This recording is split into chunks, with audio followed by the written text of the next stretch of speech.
See, okay, so last night I was discussing that there's the AI likes to do fallback protection. In other words, if something doesn't exist, let's put something in. Let's just put a text. Let's do it. But it doesn't understand that that is just as broken as letting an error happen in many cases. So, like for example, right now I'm not getting anything back. That means there's something wrong with my data setup. The problem is that I'm not getting a full list. I'm only getting some things back. And this is coming back as undefined.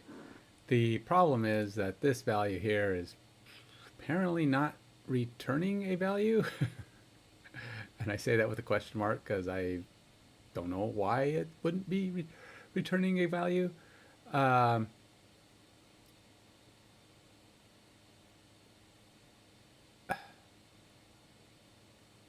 yeah, so I got to kind of step through this and figure it out. But it sounds like it's expecting this value to have something in it, and it's saying it doesn't.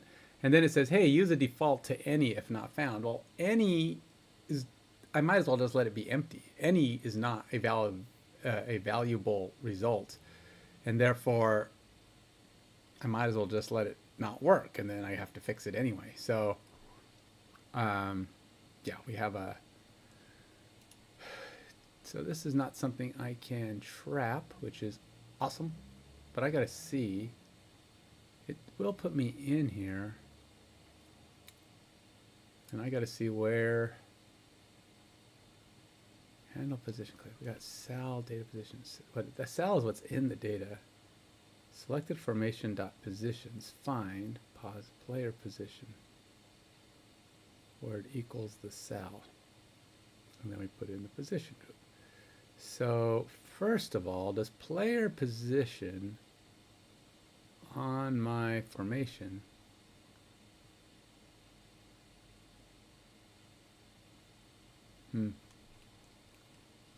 okay, so let's go see what I have here. See, my formation doesn't have a player position. It's got a position group.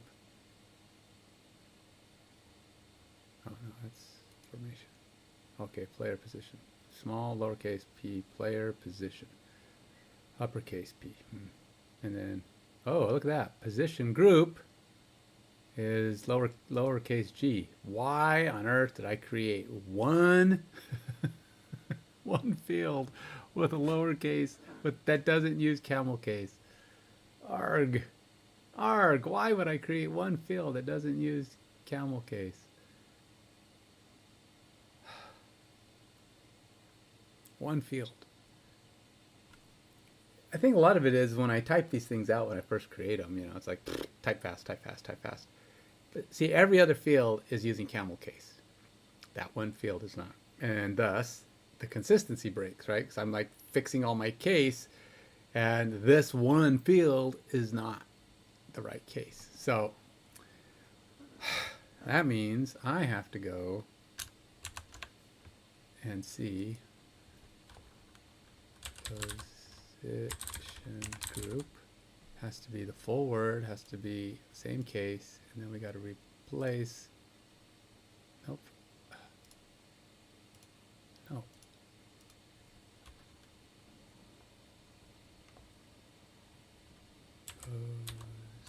position group. So everywhere that we see a lowercase position group, we need to turn it to the right case, because if we don't, I am going to be driven nuts by that.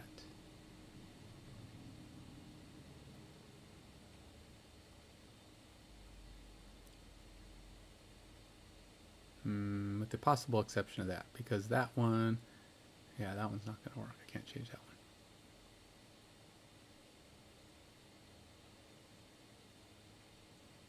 All right, so we're going to do this. And this one.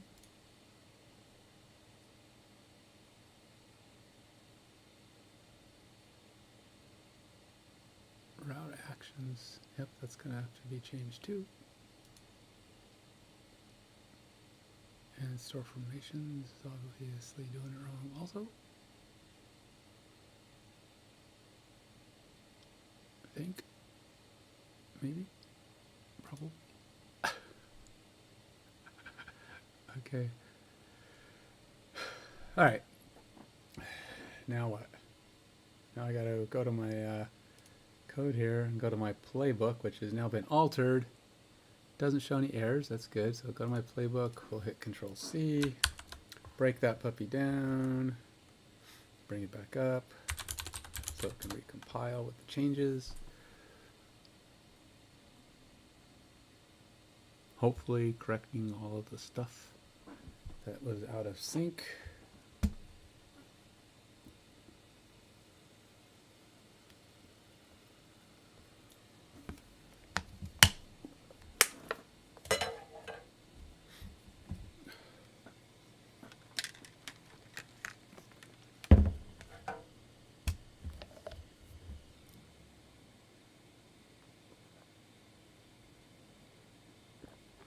Then, I don't know why it takes so long to load stuff though, but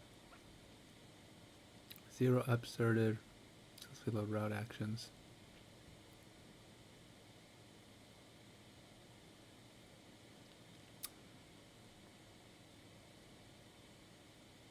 All right, so I may have to change these because it may have matched them incorrectly. Let's go see here. We got route action documents and oh, I see what happened there. We don't want that. All right, so let's dump this.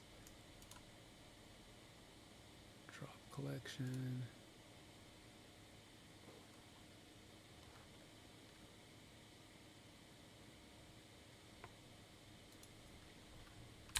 Route action types. Hey, Treasure Rat, how you doing, man?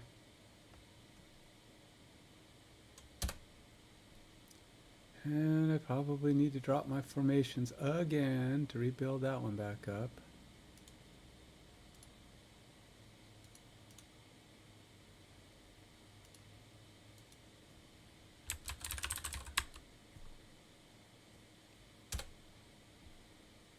What else do I have in here that needs to be looked at? Play types.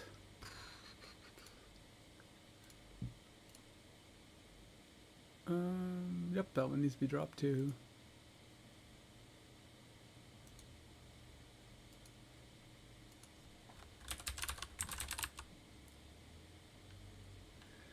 Yeah, that's the way you got to do it, man. You just got to keep going, just one step at a time. Because it's a long process, but as long as you're enjoying yourself,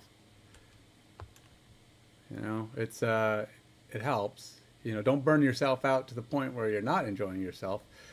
But my thought is, here's my dream. They say, if find work in something you love. No, what is it? Find a job and something you love, and you'll never work a day in your life. So, hey, Mr. Nintendo. How goes it, man?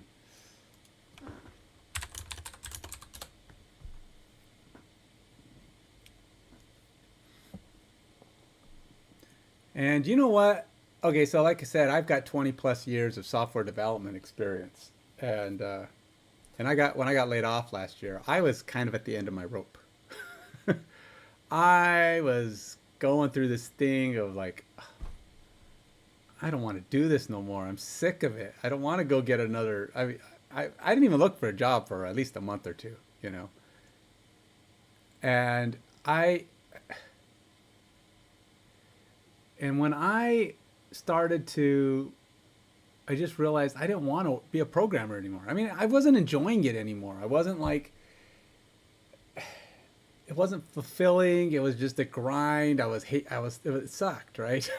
I've been doing it for so long. It's not that, I mean, I love the creativity of a good job, but most of my jobs at that point, or the work I'd been doing, was fiddly bits, where you're updating security stuff all the time, or you're you're handling certificates or making minor little text changes and just little fiddly bits.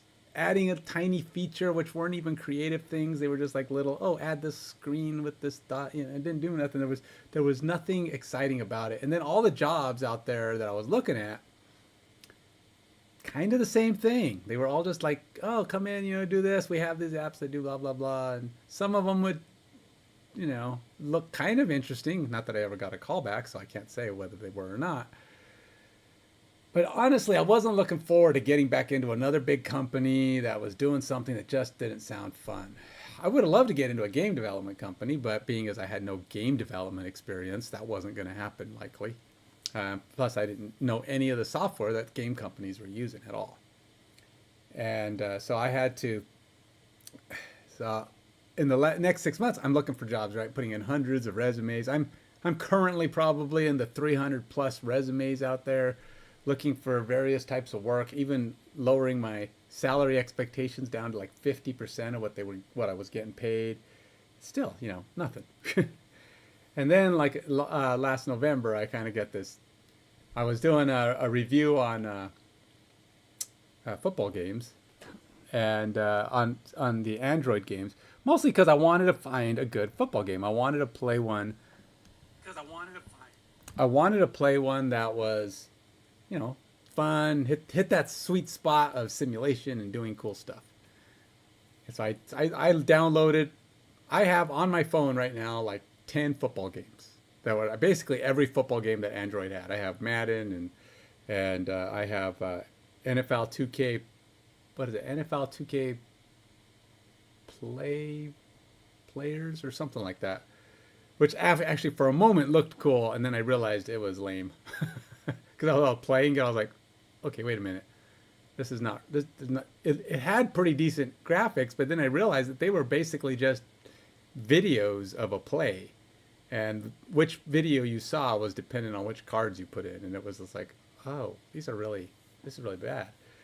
It had some cool little side features that tied into the real NFL, which was kind of cool. It's like when you get cards, you could actually select cards and add them in, and it would basically do a fantasy football kind of thing, sort of, where you get points for how your player actually does in certain games. Okay, so kind of cool. And if you're looking for ideas, I'll tell you, if you haven't come up with a game, but you say, well, you don't know what to do for games. Are you talking about playing them or designing them? I could tell you kind of how to come up with a game to design. This is how I did it. When you're working on, like, the way I did it is I was looking for a football game I wanted to play that hit the sweet spot of what I like in a game, in a football game.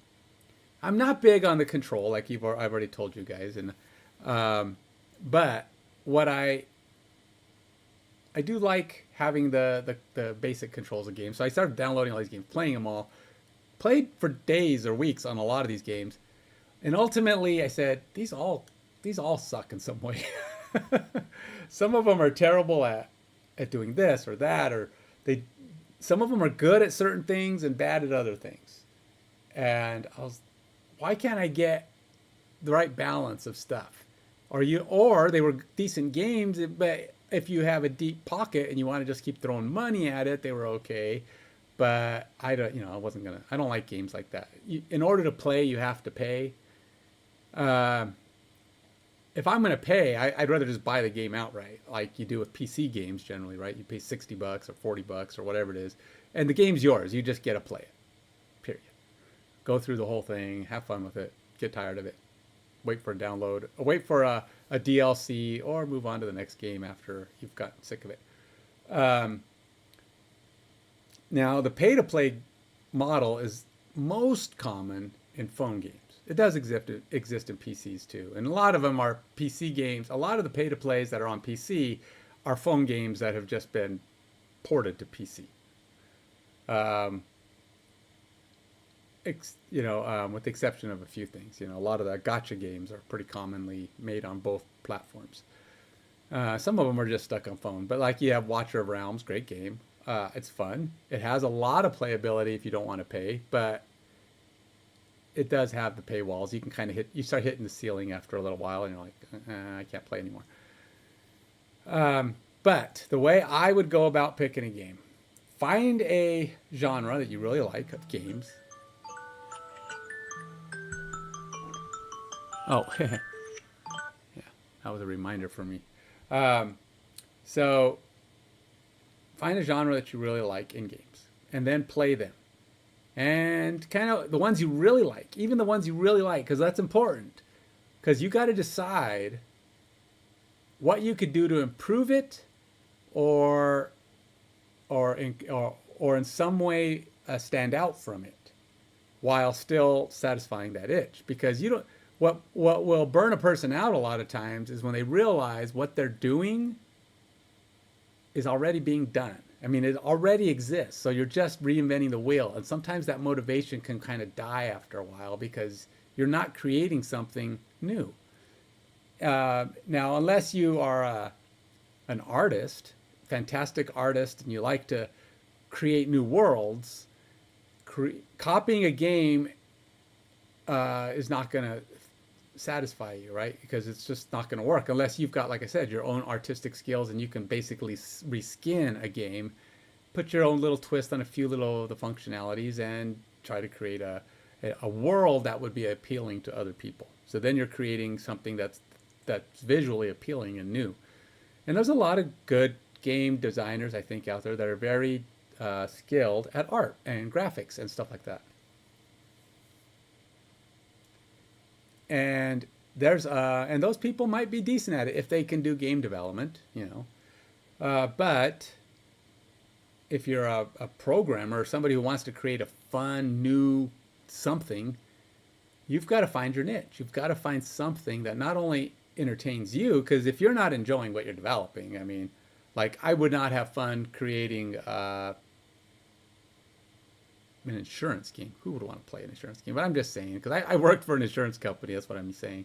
But there's plenty of games out there. I'm not a first-person shooter guy, right? I don't really care for first-person shooters. They take too much focus, to be honest. That's the biggest problem. You have to play them a lot to get good, and you just have to be on it. And I've never been a fan of fight, die, and repeat games. There's a lot of those out there. There's some good ones. And I've played them a little bit, and they can be fun for a while, but I just get sick of the whole grind of you hit a boss, you die like 20 times till you figure him out, and then you move on to the next boss, or you try to fight your way to the next boss. And just the fight, die, and repeat bit. Or if you're doing a first-person shooter, like Halo or something like that, where you're out there just getting killed all the time, and you respawn somewhere. Or you're playing LOL, which the whole battle is you fight someone, you win or lose. It's kind of like a live action chess. You got a lot of pieces moving in all directions, and you either die or you don't, and then you do it again and again and again. And you can get better, and you try different things. I'd rather, if I'm going to play a strategic game where I have to play a bunch of times, and I can reconfigure. I like the slow versions, like Snap, like Midnight Suns, like XCOM, where you can be strategic, you fight, and you try to progress through the game. This is my style of game. And those are the kind of things that I would like to try to find, and if for development. And I've got two.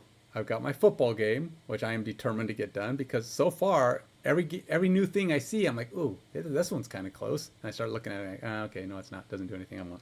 I'm not worried about. I haven't run into the game yet that's doing anything close to mine. And nobody's going to do a fantasy style, but it's the overall strategy of what the game does on the back end. That's what I'm leaning at. I mean, I could theoretically reskin back to a normal, if I choose, football game. Use humans and, not... not be originally my original design was to be boring. Go humans and just use my anagram names and stuff. But then I thought, oh yeah, let's try to have some fun with the graphics. And I don't know, that could change. I'm not to that point where I'm stuck on any of that. Humans would be the easiest way to go, and I could probably get the game out way faster than if I continue forward with my mascot idea. I think the mascots, then all I would have to do for my mascots, I would change them from mascots to what do you call logos, and then just stick them on helmets. That would be their logos, um, and then they're just humans. It'd be easier to do because there's already a lot of I could probably find meshes for their gear, and I could do a lot of that stuff probably a lot faster. Um, but I don't know. I guess it depends on if people are liking what I'm doing. If not, it might save me time to just switch back.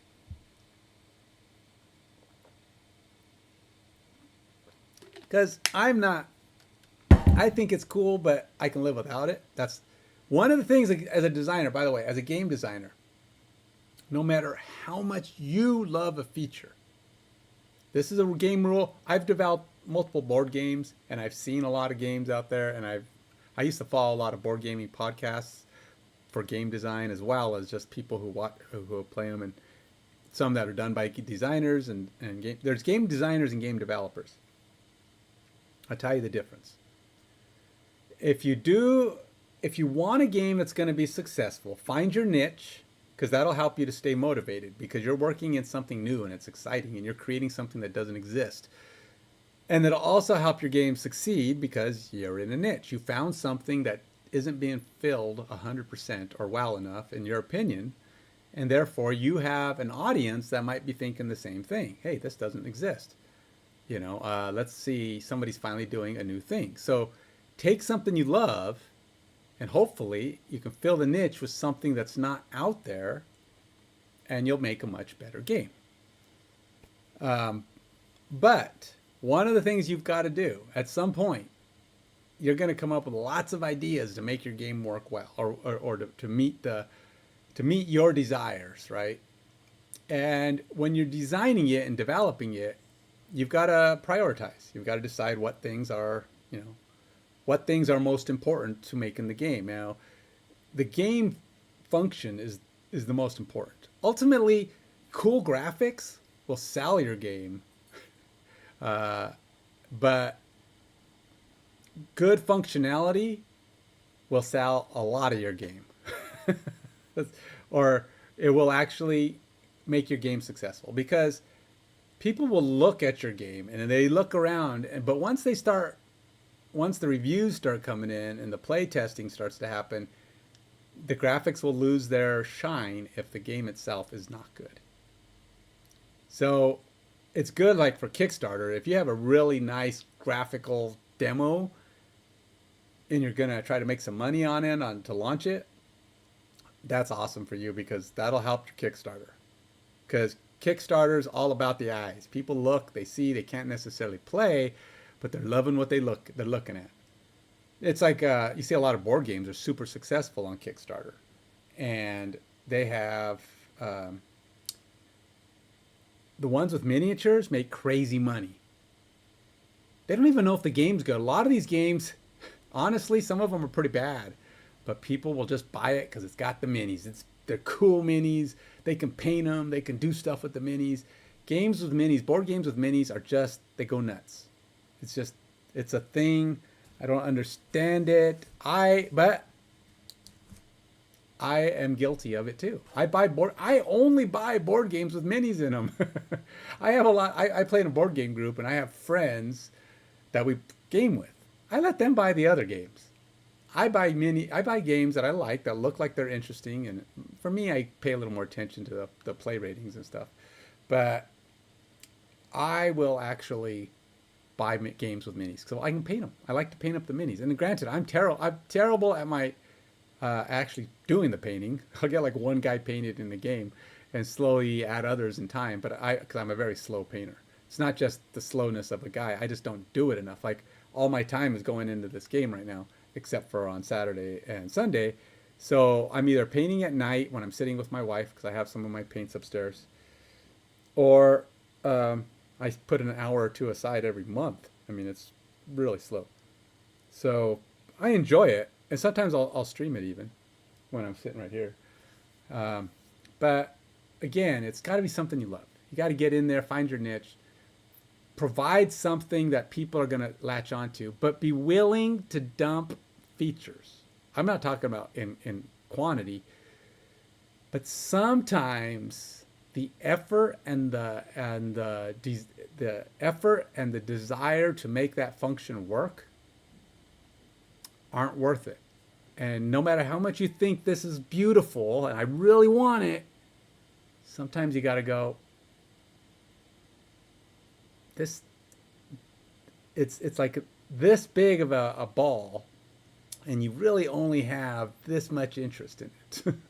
It's a lot, but it's really a big chunk of your time and effort. And when you're developing, so you probably push that thing down the list a little bit. I'm going to work on that later. And then when it starts getting into people's hands, you're letting them test it and play with your game a little while you're getting some play testing. They're like, well, you don't really need that. I don't really want that. I mean, right now, I think the fantasy style is kind of a cool thing, but I'm going to have a fair amount of functionality long before I have that fully finished, because I'm not going to have 32 characters in.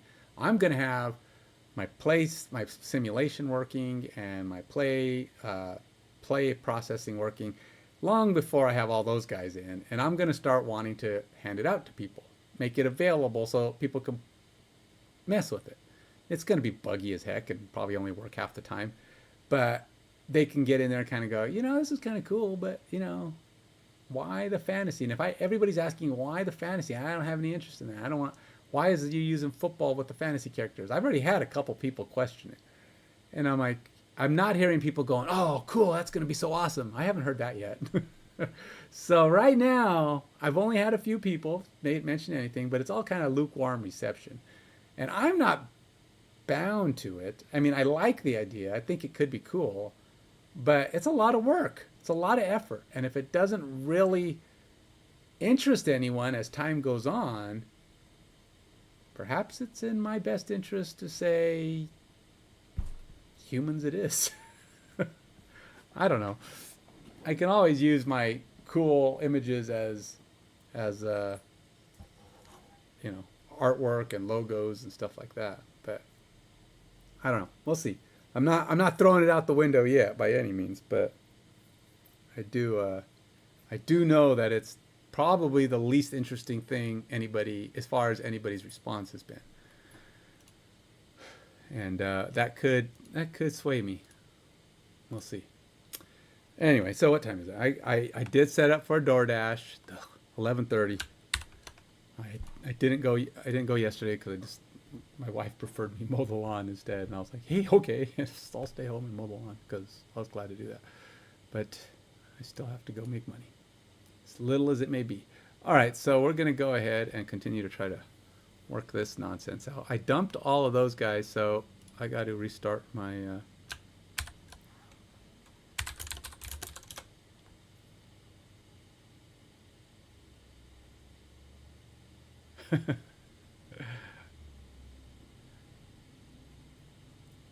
hours. I don't do DoorDash all day. I do it for a couple of hours. I only go out and like today I was only able to schedule.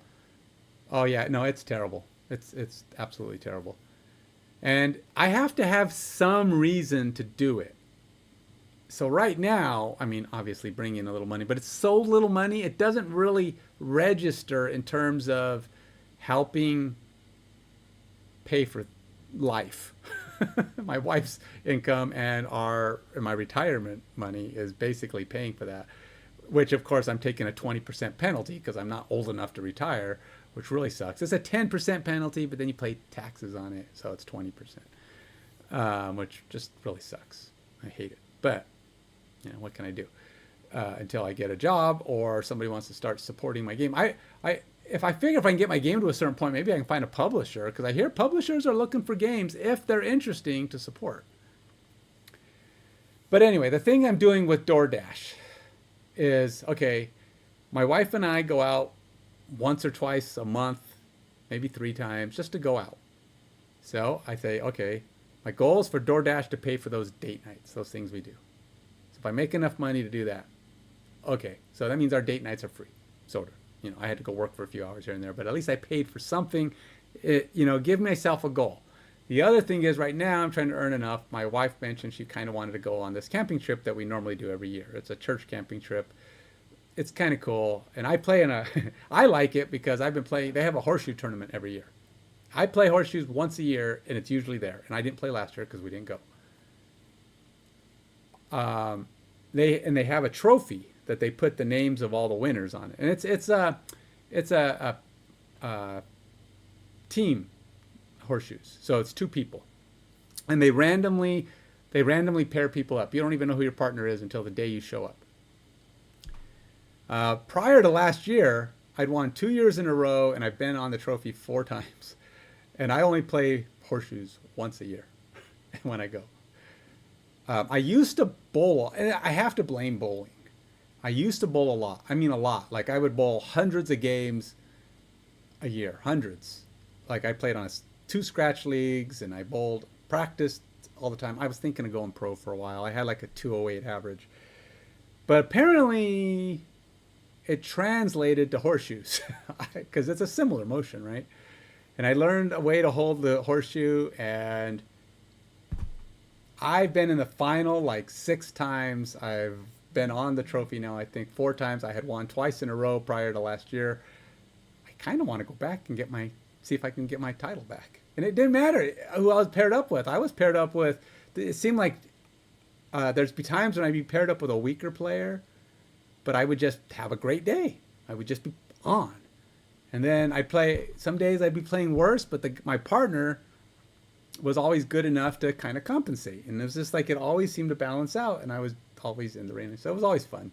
I always enjoyed playing because it was like, hey, I'm always in the race. I don't mind losing if it happens, but it's still something that people are actually kind of, Ken's here. He's gonna come and take back the trophy. It's not, you don't take the trophy, but they put your name on it. And it's still kind of cool. They bring it and it has your name on there multiple times. Yeah, I won't take an order that's less than $5 because my thought is, even if it's a short, not always true. I'll take a $5 order if it's like a mile and a half or something because somebody's tipping and it is a small distance. But generally, if somebody puts I get like a $3 offer, I don't care how far it is. I don't care if it's just going across the street. I'm not taking it because my thought is, if you can't tip $2 or $3, which is a very small amount, to have someone pick up your food and drive it to your house, then you don't want your food. Because DoorDash is going to pay the first $2 or $3. You got to at least throw $2 or $3 in there. Come on, dude. Now, granted, for longer distances, my rule is I typically won't take an order that's less than $1.50 a mile. And so I have DoorDash and Uber. I do them both at the same time. And Uber is the worst, absolute worst. I reject like 8 out of 10 Uber offers, but it does get more offers. You know why you get more offers? Because nobody wants to deliver what they're offering.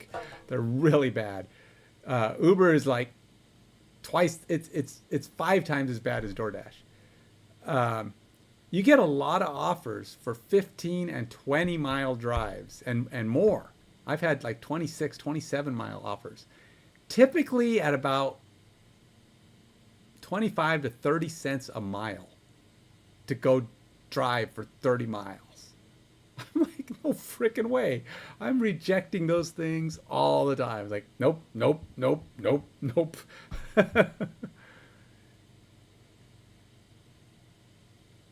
Yeah, it's terrible. So, yeah, and every now and then you'll get an Uber Eats one where somebody tips well, and I'll go pick it up, and that's what I do. I'll like wait until a decent one comes in. I do at least $1.50 an hour, and here I'm stubborn with this too.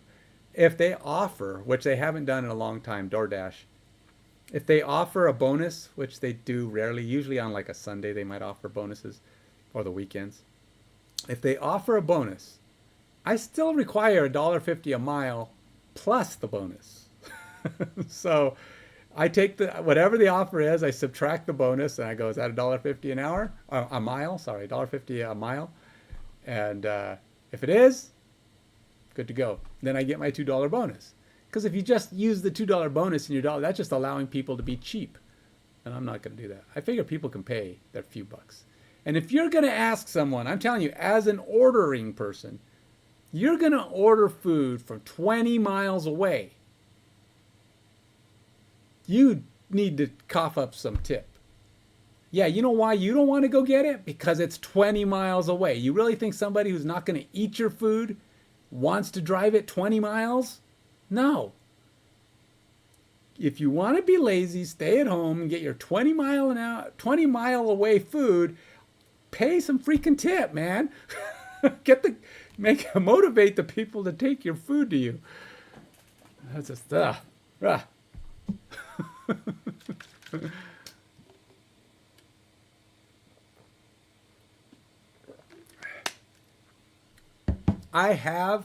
to be fair, I have taken 20-mile orders, but usually I'm getting paid decent for it. Like it's a $30 order to go drive 20 miles. Yeah, it's about $1.50 a mile.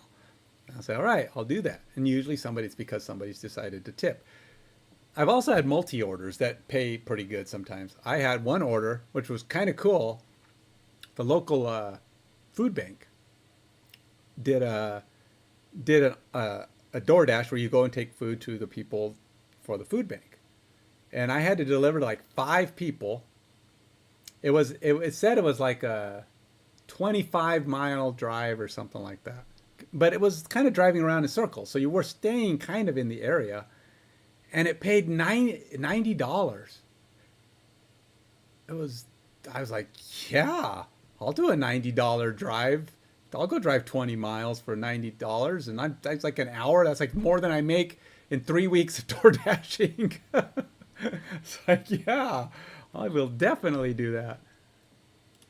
So, yeah, that was the best one I've gotten in recent days. But every now and then I get lucky and I'll get a good payment and it kind of offsets a little bit of the garbage. But I've been averaging between $7 and $12 an hour. And around here, that's, the minimum wage where I live here is like $17.50 an hour. So if I'm like ranging from less than half to maybe 2/3 minimum wage when I'm out there. So I have to have a reason for being out there. If I'm like, yeah, we don't, have anything going on that I can pay for. If I want something to buy, like I want to buy something on Amazon, like a personal thing, like I don't know, some workout stuff or something, I go DoorDash to pay for those items so I can not take it out of our day-to-day get by money. So that's why I go. That's how I motivate myself to go, just to earn enough to pay for stupid stuff. Okay, so good. Let's see if I can get this thing going here. I want to put a break here. Is it going to let me? Oops, nope, that ain't going to work. Let's go back over here. I already have a break there. All right.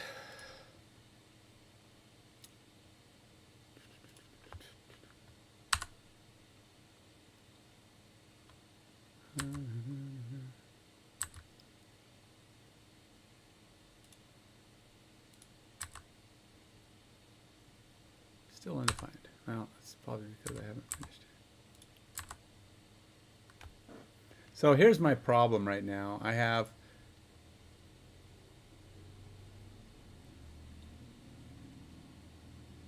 it's almost 1 for me. I should come up with names. Come up with names for what?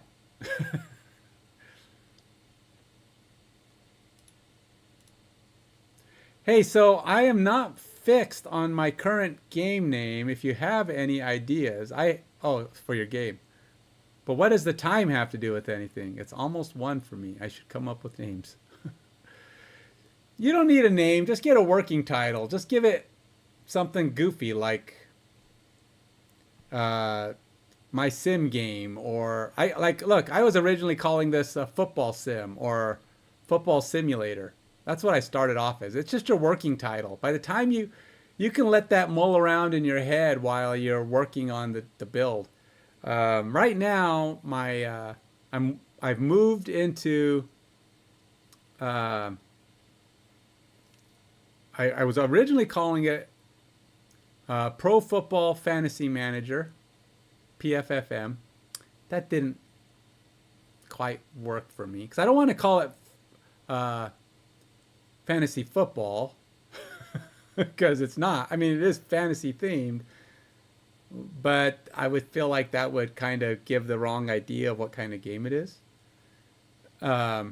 So right now, my working title is Fantasy Pro Football Manager. So FPFM instead of Pro Football Fantasy Manager. You can see it's still on my title there. It actually says Pro Football Fantasy Manager, the original. But you can see that my latest project name, which is my Unity one, is called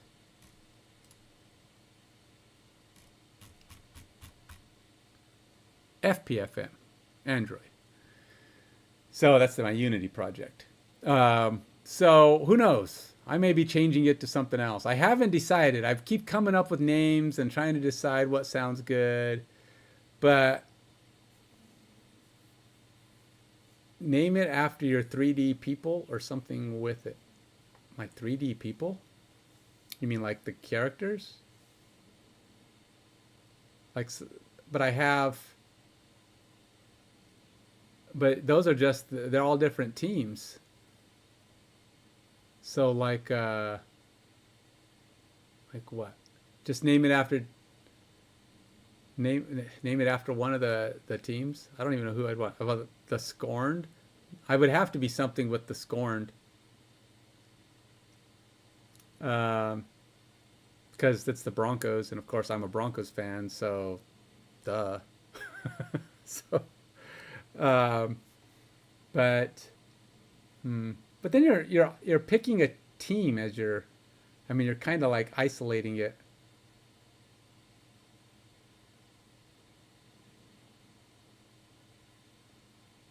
Or use that and use football, like Scorned Football.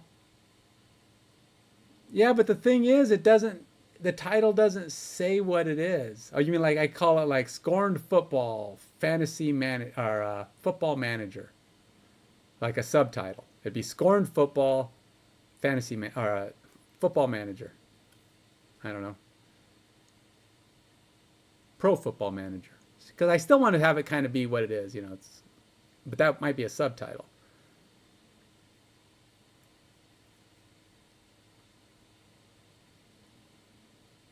It's an idea. It's something I can fiddle with. But it would definitely stand out a little bit instead of just like something generic like Pro Football Fantasy Manager. Because a lot of people have Football Head Coach and like there's one called Football Head Coach, and there's Playmakers, NFL 2K Playmakers. There's Madden Football. And then there's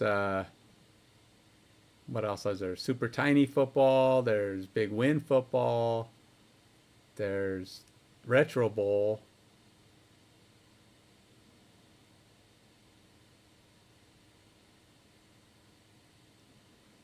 Restar? Why Restar? Restar Football?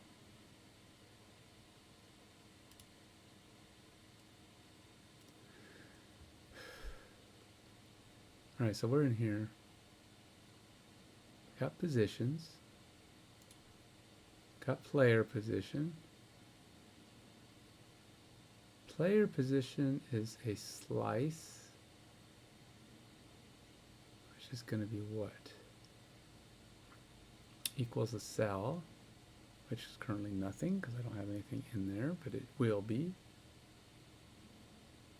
And then we have the position group. I think I have a problem with my mapping. I didn't realize this, but I think my position group setup is not going to function. I think that's why this is not working right. No clue. Just threw that out there. Just said, yeah, let's go with Restar Football. It's like, okay.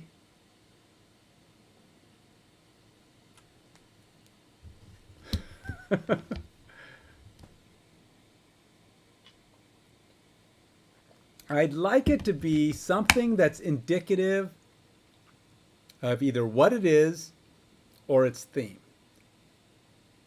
So like if I was to say, that's why I want to throw fantasy in there, but it doesn't have to be fantasy. Here's the what do I want to call it? The premise of this game. The premise being the backstory, which of course the only one who's going to know is the people I tell, because I'm not actually going to put the backstory. I mean, I guess I could have like a little dialogue that pops up at the beginning. The world, this is the future, okay? So this is the premise. This is the future at a time when, you know, what do you call it? Gene research had gotten out of control, and animals and humans have been blended together. You know, now you've got humans that are animals that are basically human. They act like human. You've got now these multiple races of animals, humanoids, and the world has kind of gone into disarray. Most of our technology, automobiles and fuel and all that stuff is kind of gone. It's gone. We've used it up. We've wiped out the resources, so you don't see cars anymore. You don't see roads as much, not in the old paved ways anymore. So the world is kind of deteriorated into more of a pre-civilized state to a point, but some things still exist. People still have some technology. It's still out there. It's still some things are still part of the world, and one of those is football. People still play football.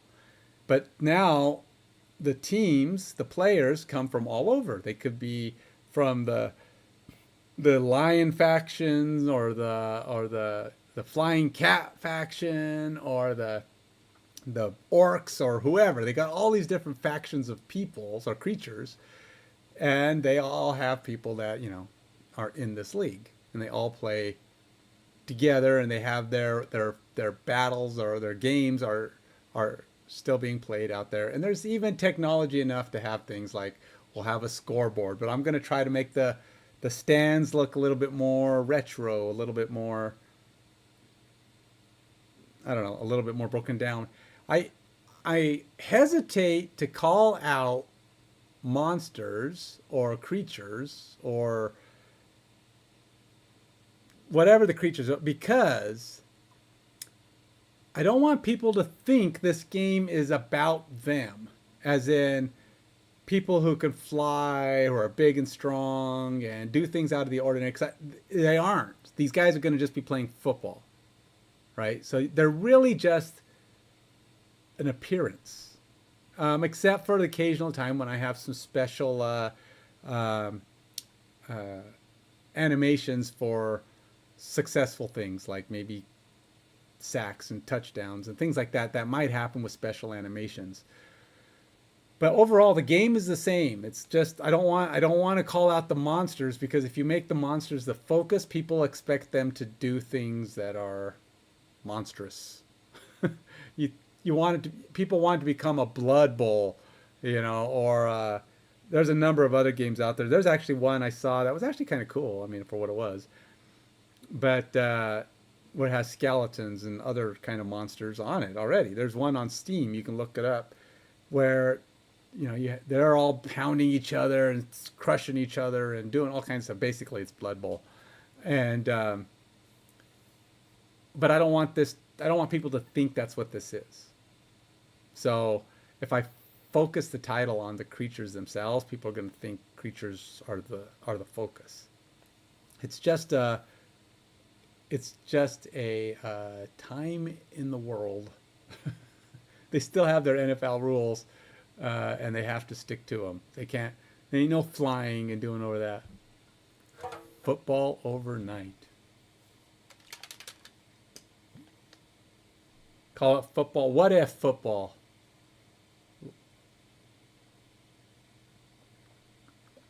What we were in a fantasy world and we played football, like the What If series of Marvel.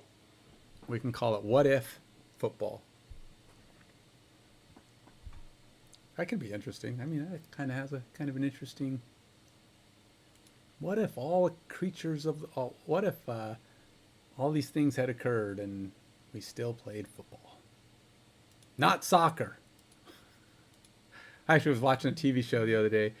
It was yesterday. My wife and I were kind of laughing because they actually said that.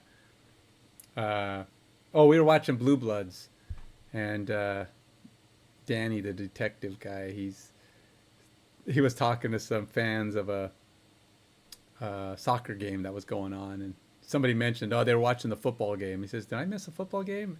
And his partner goes, that they were playing a soccer game. It wasn't football. And he turns around and looks at the guy. He goes, "Soccer is not football." And he walks away. he was, and I was like, "Yeah, you tell him." Soccer is not football. Soccer is soccer. I told my wife, you know what? It's like a language thing. Okay? The American word, the English word for football, you translate it to soccer. Don't keep using the word. It's like you don't speak Spanish to Americans. You speak English, or, there's no communication. It's like if you're using a Spanish word, football, and you're using it here in America, nobody's going to understand. You're like, what? What is that? What is this football you're speaking of? This is in the United States. Is that an English word you're using? Because if it's an English word, you're talking about football, and it's got a ball shaped like a football, not like a soccer ball. So you've watched Blue Bloods? You say, yeah, my favorite scene. You've actually seen Blue Bloods?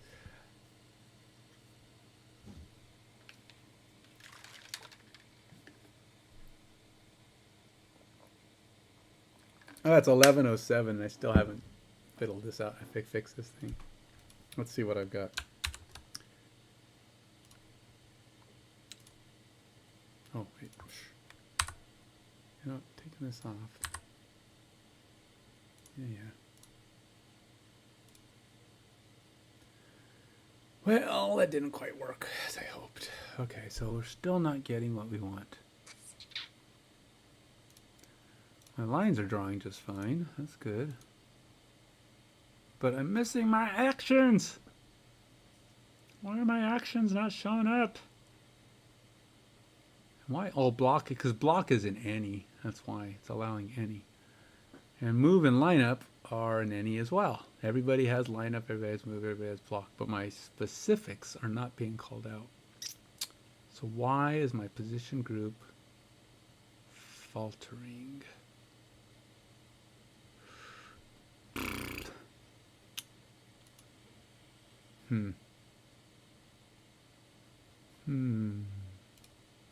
Wonder if I need to stop fetching all route action types. That one, I could probably get rid of this too.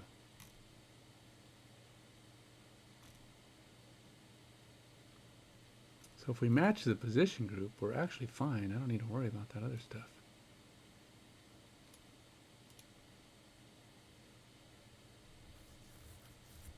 Maybe.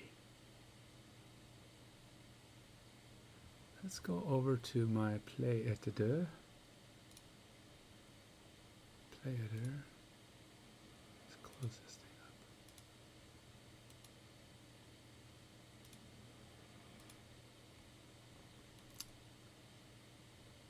Cool, man. It's a good show. I like it. But that's the season we're on, so we're not even halfway through.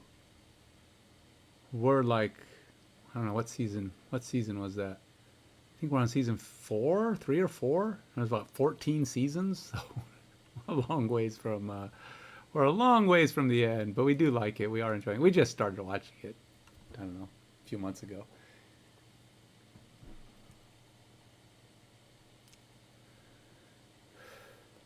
So this is the one I need to find. Make it work.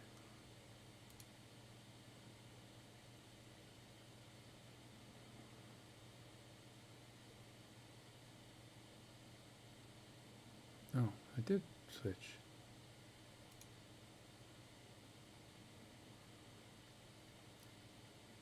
Ah, still undefined. You're lame.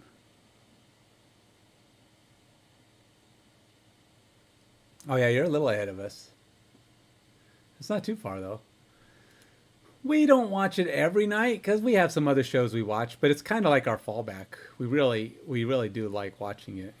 What I like about it is it's an easy show to watch. You know, it's got a good family. That's just, you know, Tom Selleck makes a great commissioner. I mean, they're just high ground, you know, and it's cool because there's a lot of shows out there. Some of them are good. Don't get me wrong. There's a lot of good shows out there, but a lot of them just sometimes are a bit much. You know, it's just nice to have a show where you could just kind of just watch it. There's not going to be too much gore. There's not going to be a bunch of foul language. It's kind of like I used to watch Last Man Standing, which was a Tim Allen show. Before his current one, which was, we watched a little bit of that. We typically like, because his shows are typically easy to watch. They're kind of family friendly. They're clean. They're just, I don't know, just sometimes you just like watching a show where you don't feel like you're just getting overwhelmed by junk. So it's nice to watch an easy show sometimes. You have some of those every now and then. But we like to watch a lot of the detective shows where it's a little bit more heavy duty and a lot of stuff goes on. But when you're done watching a show like Blue Bloods, you just like, you can go to bed, your mind's not all stressed out. So, you know, just those kind of shows. Sometimes if you watch those really heavy shows that just have action and extreme situations where you're just stressed out while you're watching it, you like have to watch something else to bring yourself back down before you go to bed, just so that you're like not all wound up. Unless you're my wife, who likes to watch, like, you know, she likes to watch certain kinds of shows that are, you know, it's funny because I saw a TikTok the other day that was talking about how she hates to see things happen to animals. She's real sensitive about all that kind of stuff, and yet she's watching the true crime shows. She watches them. She watches all of the true crime stuff. You know, Jeffrey Dahmer and the Green River Killer and Son of Sam. She watches all of them, all of those things, and a bunch of characters I never even heard of. And I'm like, why do you watch that stuff? She says it's interesting, but you don't like gore. You hate shows with a lot of violence and gore in them.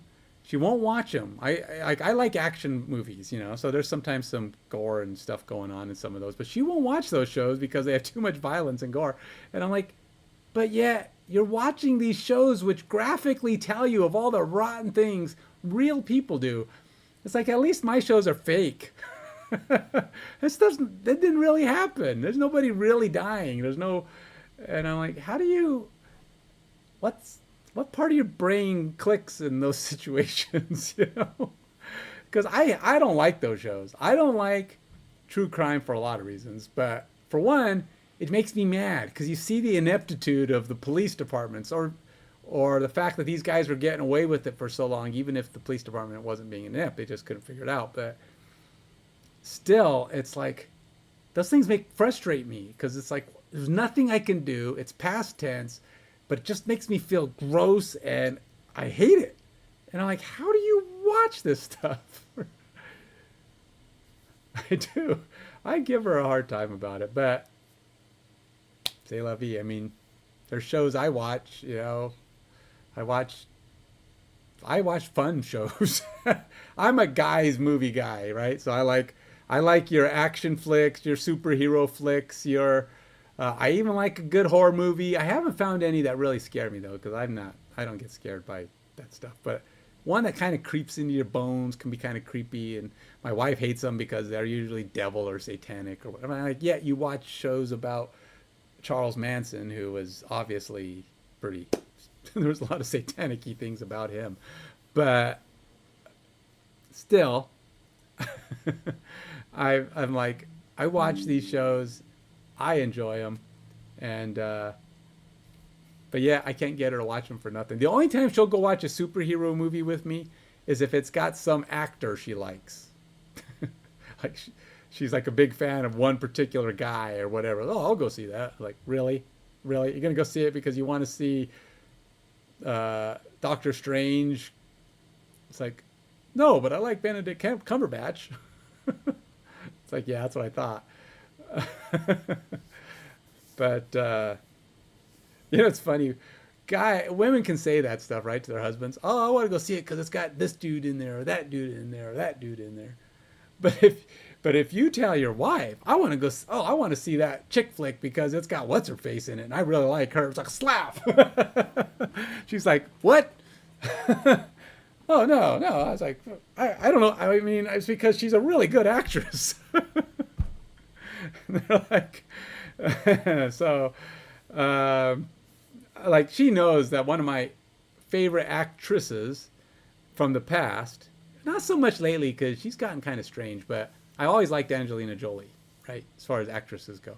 And the reason I like her, well, she's attractive, or she was, like I said, she's gotten really skinny in recent years. Yes, exactly, slap in the face. She, but I liked her because she did action movies, and she just seemed to do them pretty well.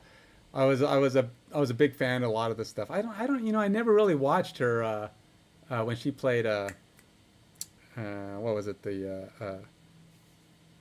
Laura Croft. I never watched any of those, but I knew she did those, and she's done other things. And she was Maleficent. I thought she did great in Maleficent. I mean, I just typically like her shows. But I do typically like a lot of male actors better as far as the shows they do, because they do a lot of good movies. So, guys are always afraid to admit, which guys they like. No, I don't like them like that, but I like these. They do good movies. I like Brad Pitt's movies most of the time. So these are all just popular dudes, right? So, I'm a big fan of The Rock, partly because I feel like I could relate to him, and I'm bald. So that's the thing. But he seems like a nice guy. I don't know. But, and then, who else? So it's like, yeah, I like some of these guys that are popular for reasons. So my wife and I might go see a Brad Pitt movie for totally different reasons. She's going because it's Brad Pitt. I'm going because I like Brad Pitt's movies, because he does good movies. I've had people tell me I have some, Dominic Toretto's not bad. I like him too. I don't think he's done as much variety, and I don't think he's quite as diverse in the kind of movies he can do or act. So but he's good in the movies he does. I just think The Rock's got more bandwidth for what he's done. I only really see Dominic as a action guy. I don't know, maybe because he hasn't really done anything else. It could be a matter of, he just doesn't do a lot of things that aren't action. He likes doing action. That's what he does. The Rock does action, but he also does some comedy. Did you ever see Ballers? I liked Ballers, the series he did on, I think it was on Max. I liked that show.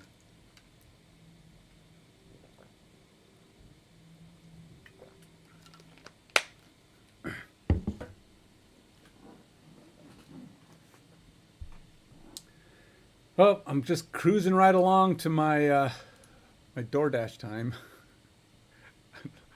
It's so easy for me to not want to go, and it's like I don't really even feel that bad when I cancel on not going after all, because it's so little money. It's like a drop in the bucket.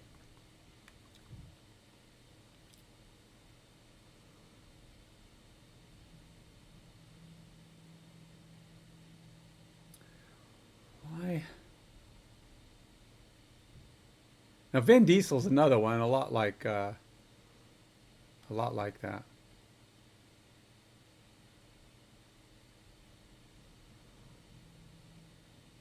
Vin Diesel was in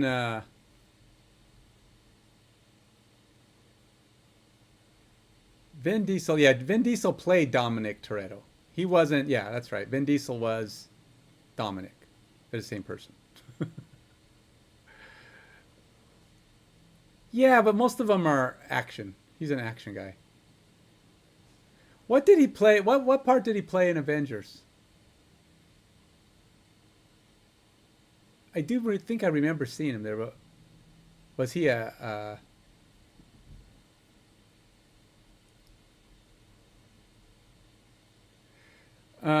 Alexa, what part did Vin Diesel play in Avengers? From Screamer.com.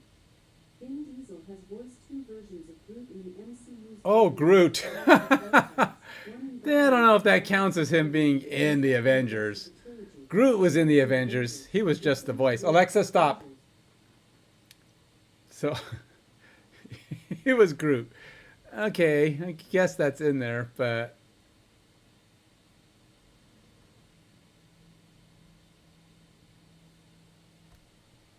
He's at Miniature Dude? His voice was in Avengers. I don't know about him. Talk about easy lines. Holy moly. Do you even have anything? Here's your script, sir. Groot. I am Groot. I am Groot. I'm Groot. Groot. Groot. Groot. 20 pages later. Groot. I'm Groot. Groot. It's like, think I got it. I'm good. They just look at you. You're up. I'm Groot. All right, cool. Thanks. Check. That's it for today. Okay. Can I just like record all these and you just inject them? Oh no, we got to have it live and on the spot. $1 million a Groot. That's pretty good. Yeah,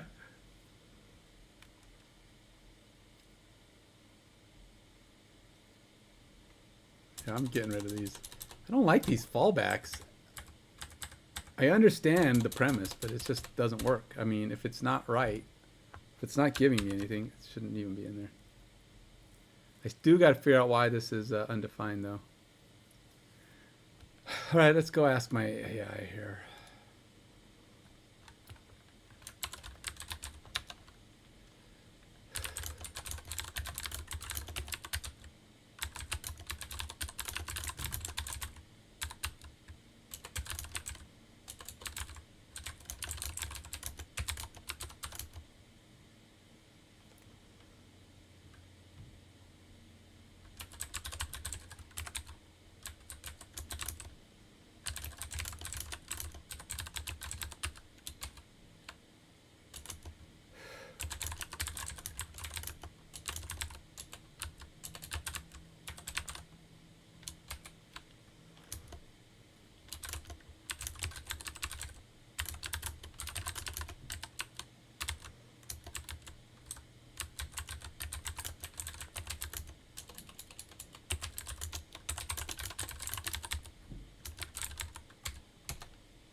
No.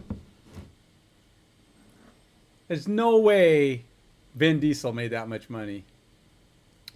Maybe over the course of all of the movies.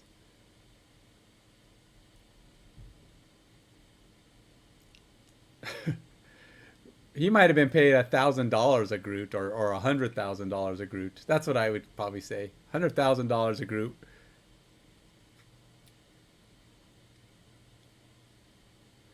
But you got to admit, it had to be the easiest paycheck anyone could make. You don't have to act. All you have to do is say it in...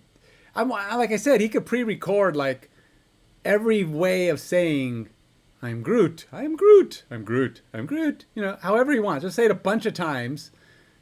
You know, nice delineations, and put some big spaces in there, make them sound scared. I'm Groot. You know, just put some nice variety in, and then just give it to the director. And whenever they need a particular sound of him saying it, you just clip it in, and he's good. He spends 5 minutes recording all the Groot options, and then he's good to go. Time to go make another Fast and Furious movie. Yeah, I would have to guess it was a pretty light deal, but for the amount of effort he put in, it was probably for the amount of effort he put into doing that, he probably got paid more per minute than everybody else in all of the shows. So he probably got paid better than all of them on a per minute basis of effort put into his scene. Now, there's probably people who weren't in the show very long, but they probably made way less because they weren't in the show very long. But because his character was in there longer, he probably got a pretty nice paycheck given how little he put in to into the effort.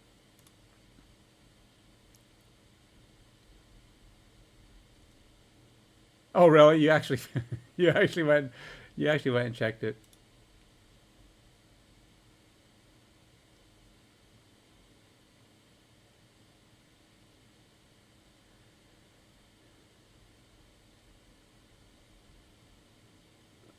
Oh, okay. So yeah, that's his total earnings for the year, not for playing Groot.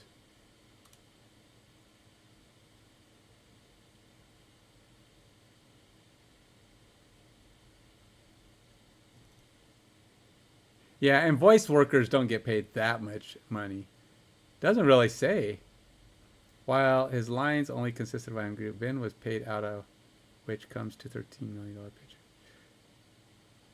Yeah, I don't think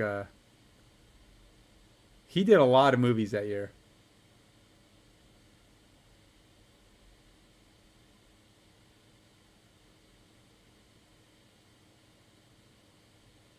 I don't think he had star power enough. I mean, for who he is, that's a lot of money. I just don't think people go see. I don't think that's carrying. He doesn't have that much star power. Considering how many stars were in that movie, I think financially it would be irresponsible to pay a lot of money for. So I'm guessing it was because he made a lot that year in just other things, and they just counted it all. But I think he probably made millions. I don't know how many millions. It says 13 to 15 million. I guess it's possible, but I still think that's probably wrong.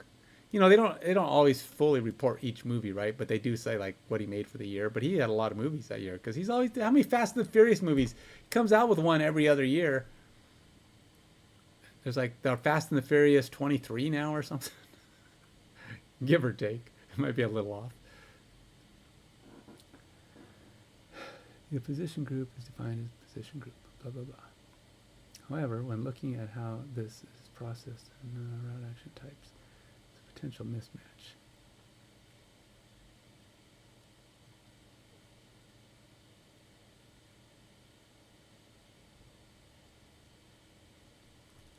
In your protocol model, field is defined as position group.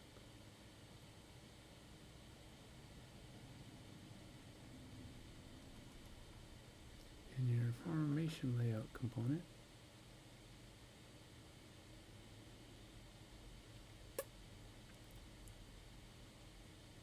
you're setting data position group to the lowercase version from the formation's position data.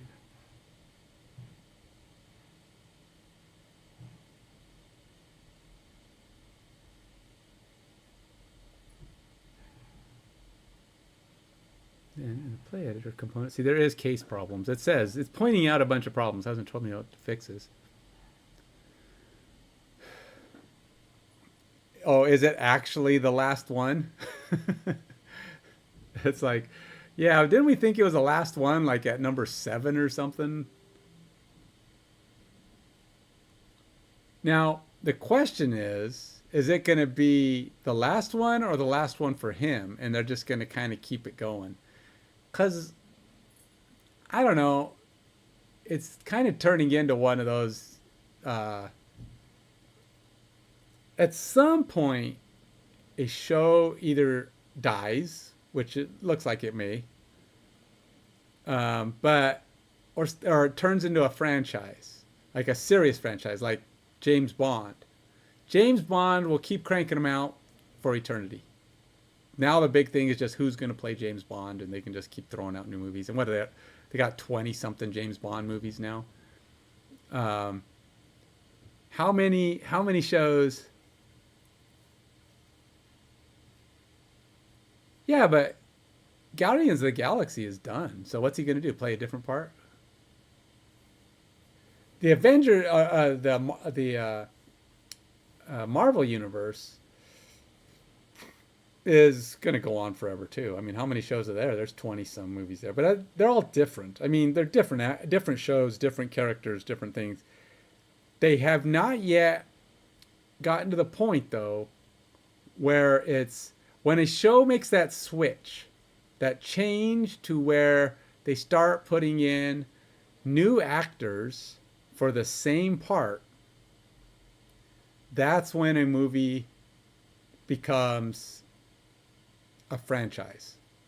In other words, right now, the Marvel Universe hasn't replaced anybody. I guess they replaced Hulk, but not since he became part of the official MCU, right? I mean,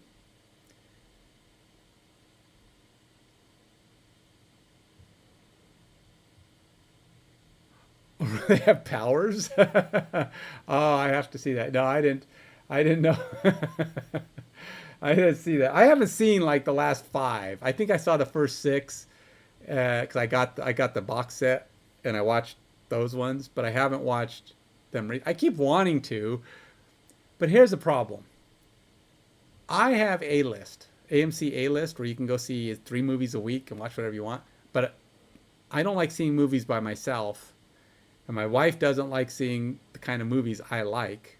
Mostly, I like any kind of movie. So for me, it's worth it because I'll go see movies with her. I'll go see them with my friends. I don't mind horror movies. I'll even watch chick flicks. I don't mind them. I think they're good sometimes. There's some pretty good ones out there actually. I've seen some good, some I like a lot. I don't like them as much as my wife does. And if it was my choice, I'd probably go see a superhero movie or some other action flick over that. But it doesn't mean I don't enjoy those movies. I like to go to them. I even watch cartoons. I like a decent cartoon movie. I went to go see King of Kings, which is actually done very well, by the way. I went to go see that Tuesday with my wife. So I really do like the. I'll watch almost anything. Almost anything. I'm not a huge musicals fan, but even a few of those every now and then have been okay. I never like them as much as most people, but. You know, sometimes I can get by. Like my wife, she's really turned off by musicals. She won't go see a movie if she thinks it's going to be a musical at all. If I feel like it's got singing in it, like some Disney movies, but the movie's, good, it's going to be good, I'll still give it a shot. I'll go see it.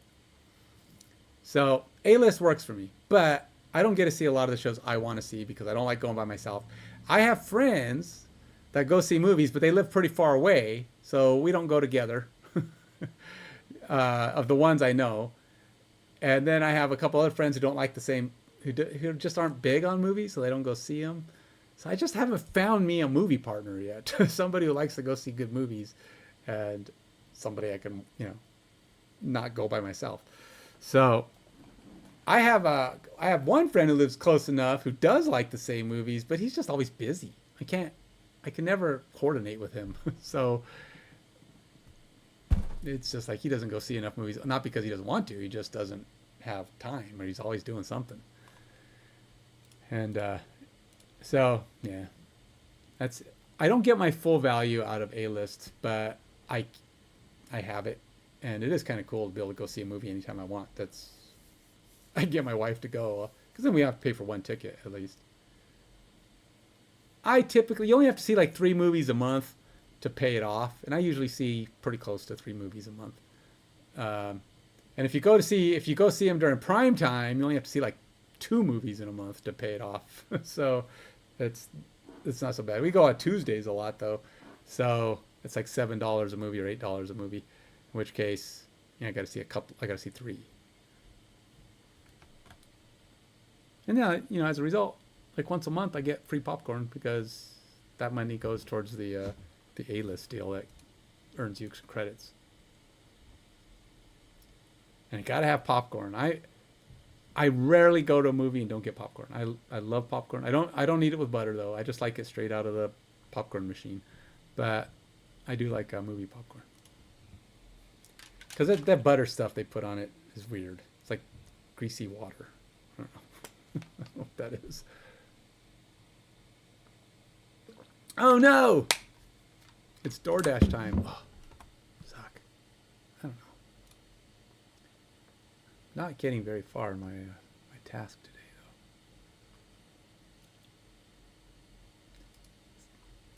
It's kind of funny. It took Robert Downey Jr. exactly 2 years to leave Marvel and come back. He really didn't even leave because there hasn't been a movie that was Avengers. He basically just, fake butter. It's weird. I like the salty buttery, because there is a buttery, salty flavor on the popcorn. I mean, the popcorn tastes good even without that fake stuff on it. And so I don't know. Don't need that, and it just makes it soggy. Yeah. All right, fine. Let's do this. Boo. Boo. Boo. All right, not my most. It's cool. Maybe not my most productive outing, but I'm all right with it.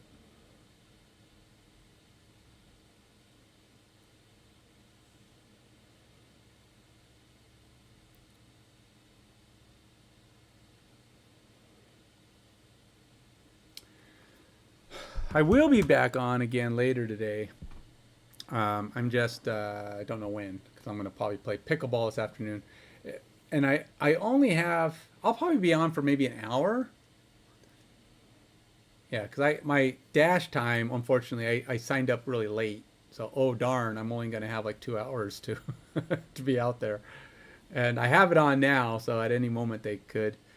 I'm currently at a 53% acceptance rate on DoorDash. So it's kind of funny. It's like, it always says, doesn't matter where you're at, it always says, you're getting close to unlocking the next level of rewards. What rewards? And I'm always there. Even when I'm going backwards, it says, you're getting close. Getting close. You're getting close. I have never dropped below 50%, but that's kind of where I'm at. It's like, that's about how many good offers you get, around 50-50.